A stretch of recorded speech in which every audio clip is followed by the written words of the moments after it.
Hi, Chris Kuzmal here. Now we're going to show what you can do with an Herbrand logic. We're going to define a thing called piano arithmetic. Sounds scary, huh? Piano arithmetic. Sounds like I have to learn how to play the piano first. No.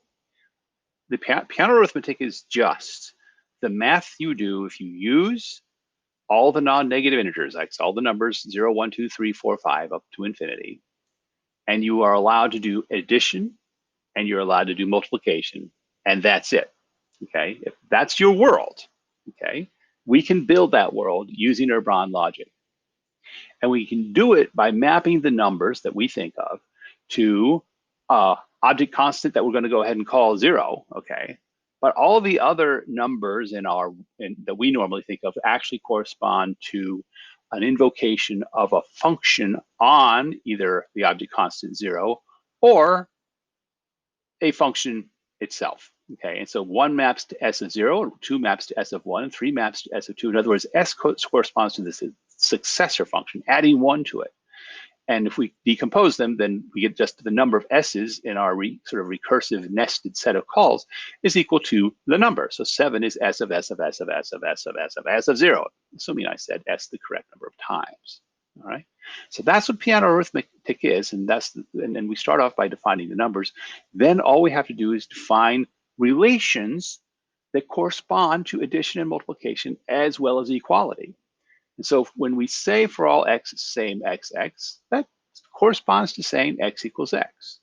When we say for all x not same 0 sx and not same sx0, that corresponds to our intuition and math rule that 0 doesn't equal x plus 1 and x plus 1 doesn't equal 0. That's saying that there aren't any, and part of that's what that's saying is that 0 is the smallest number. You can't add 1 to get up to 0.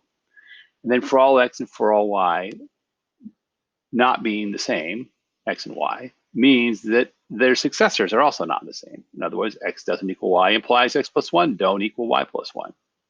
So that's the notion of same in the context of a piano arithmetic. In other arithmetics, of course, if you add 1 to x, you could get 0. But remember, all of our x's have to be non-negative integers. And so there's no non-negative integer that you can add 1 to get 0.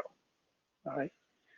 We define plus as saying that when we add 0 to anything, we get that thing, and that's what this for all y plus 0y means.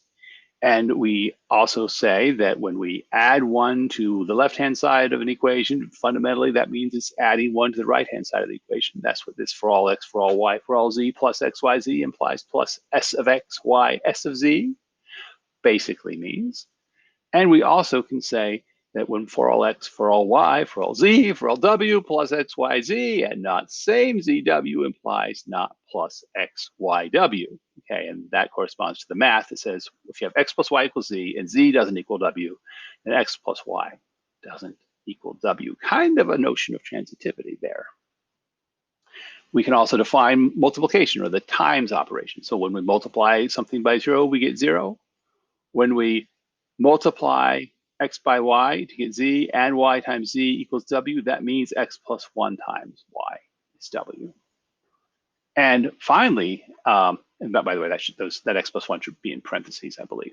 And finally, we can say that x times y equals z, and z doesn't equal w means that x times y doesn't equal w. And this whole blue expression here is saying the same thing.